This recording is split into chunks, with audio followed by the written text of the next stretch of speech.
अस्सलाम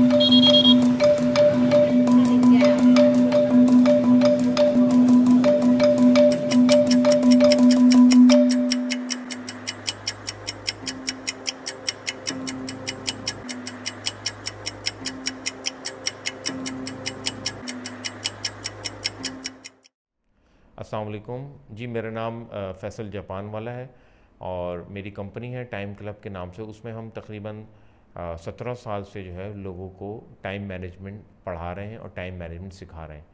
time management क्या होती है? टाइम मैनेजमेंट का मतलब ये है कि वक्त को बेहतरीन मुनज़्ज़म अंदाज में इस्तेमाल करना, उसको यूटिलाइज़ करना, उसको काम में लाना, उसको बरोए कार लाना। अब हम सुबह उठते हैं तो हमारे सामने 24 घंटे होते हैं। अब ये हमारे ऊपर मुनहसर है, ये डिपेंड करता है कि हम इन 24 घंटों को 48 घंटे की तरह देखते हैं, 72 घंटे की तरह देखते हैं, या 12 घंटे की तरह देखते हैं, या 6 घंटे की तरह देखते हैं। ये हम पर मुनहसर है और जिस तरह हम इसको देखते हैं ना, उसी तरह फिर हम इसको इस्तेमाल में भी ला सकते हैं। मिसाल के तौर पे एक शख्स सुबह उठता है और वो कहता है कि जी मैंने 8 बजे दफ्तर पहुंचना है और 4 बजे निकल जाना है। तो इसके सामने जो है वो ज़िंदगी का जो गोल है वो यही है कि मैं 8 घंटे किस तरह, ये यानी सुबह 8 बजे ऑफिस किस तरह पहुँचूँ और 4 बजे तक या 5 बजे तक कैसे काम कर लूँ। तो ये 8-9 घंटे है टाइम मैनेजमेंट। तो वो 24 घंटे को समझते हैं कि जी ये मेरे पास ये 8-9 ही घंटे हैं।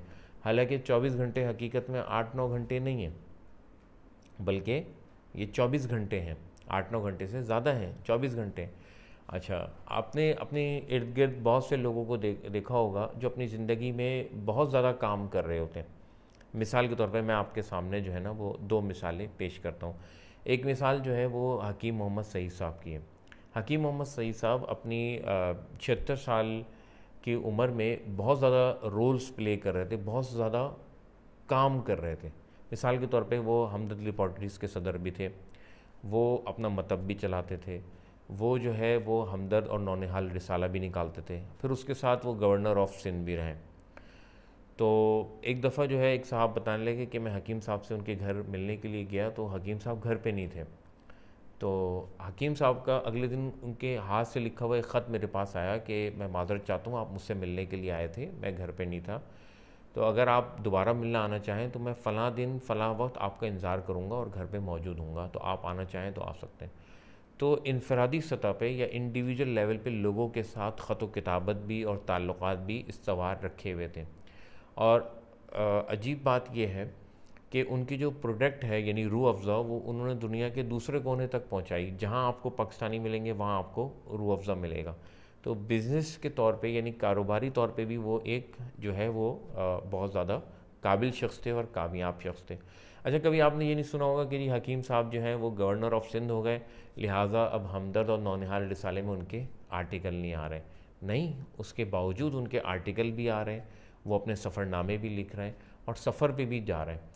हैरानकुन बात यह है कि हकीम सईद साहब के पास भी 24 घंटे थे जो कि हमारे पास होते हैं। हकीम साहब के पास 25 घंटे नहीं थे और हमारे पास 23 घंटे नहीं होते। तो वो कौन सी ऐसी जादू की छड़ी थी हकीम साहब के पास कि वो अपने 24 घंटे में इस उम्र में बहुत ज़्यादा जो है ना वो रोल प्ले कर रहे थे, बहुत ज़्यादा काम कर रहे थे। अच्छा, हकीम साहब जो हैं वो तहज्जुद में भी उठ जाया करते थे और फजर की नमाज़ जो है ये कायद अज़म के मज़ार के सामने एक मस्जिद में पहली सफ़ में इमाम साहब के पीछे पढ़ा करते थे।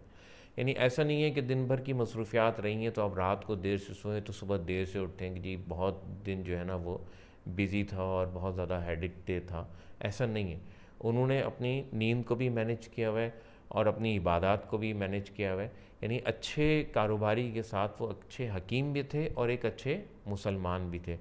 तो ये हकीम साहब के पास ऐसी कौन सी जो है वो जादू की छड़ी थी कि वो इतने सारे काम इस उम्र में कर रहे थे। दूसरी मिसाल मैं आपको दूंगा, बहुत मशहूर आलिम दीन है मुफ्ती तकी उस्मानी साहब। मुफ्ती तकी उस्मानी साहब जो है वो भी अपनी ज़िंदगी में बहुत ज़्यादा जो है वो रोल प्ले कर रहे हैं। इस वक्त जो है उनकी उम्र तकरीबन 75 साल है।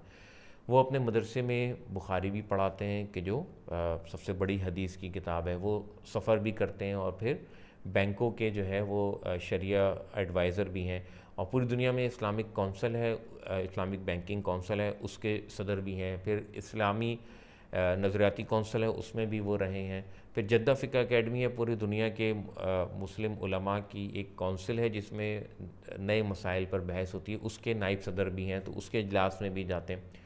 तो वो अपनी ज़िंदगी में इतने ज़्यादा रोल किस तरह जो है वो प्ले कर रहे हैं, ख़तों के जवाब भी देते हैं वो, उनके हाथ से लिखा हुआ ख़त आएगा अगर आप उनको कोई सवाल लिखें, तो वो 24 घंटे को किस तरीके से मैक्सिमम यूटिलाइज़ कर रहे थे, ज़्यादा से ज़्यादा यूज़ कर रहे थे, हम इस चीज़ को देखने की और समझने की कोशिश करते हैं। अच्छा, टाइम क्या है? टाइम जो है वो इक्वल टू लाइफ है, यानी टाइम का मतलब है ज़िंदगी। मेरा टाइम ख़त्म मतलब मेरी ज़िंदगी ख़त्म। Time up means life up. तो टाइम जो है वो बहुत ज़्यादा अहमियत की हामिल है। आज का जो अभी इस वक्त जो 4 बजे का वक्त है, ये अब मेरी ज़िंदगी में कभी दोबारा नहीं आएगा। आज का दिन जो मैंने गुजार दिया वो मेरी ज़िंदगी में दोबारा नहीं आएगा। तो हम इस कोर्स के अंदर ये सीखेंगे कि टाइम को मुनज़्ज़म अंदाज से किस तरीके से इस्तेमाल कर सकते हैं। अच्छा, टाइम के मिसाल ऐसे देते हैं कि टाइम जो है ना वो दो धारी तलवार है, कि अगर आपने इसको इस्तेमाल नहीं किया तो ये आपको इस्तेमाल कर लेगी। यानी अगर आपने इसकी मनसूबबंदी नहीं करी तो ये आपके टाइम को बर्बाद कर देगी। ऐसा नहीं होगा कि आप उसी जगह रहेंगे, नहीं, आप पीछे की तरफ जो है वो चले जाएंगे। यानी इसकी मिसाल किसी ने ऐसे दी है कि टाइम की मिसाल जो है ना वो ज़मीन किसी है एक, अगर आपने वहाँ पे काश्तकारी या मेहनत नहीं की तो वहाँ जंगली और खुदरो पौधे जो है वो उगाएंगे। तो आपको जो है अब भी मेहनत करनी पड़ेगी, मगर उनकी सफाई के लिए मेहनत करनी पड़ेगी। तो टाइम को अपने कंट्रोल में लाना, अभी हम ये देखेंगे कि हमारे हर एक की ज़िंदगी में कुछ ना कुछ मकासद होते हैं, इसको अंग्रेज़ी के अंदर गोल्स कहते हैं, ठीक है, या ऑब्जेक्टिव कहते हैं। तो उनको सामने रखते हुए अपने दिन का वक्त जो है वो कैसे गुजारा जाए, अपने टाइम को किस तरह यूटिलाइज़ किया जाए ताकि ज़्यादा से ज़्यादा हम उसका फ़ायदा हासिल कर सकें और ज़्यादा से ज़्यादा नताइज हम उसके हासिल कर सकें।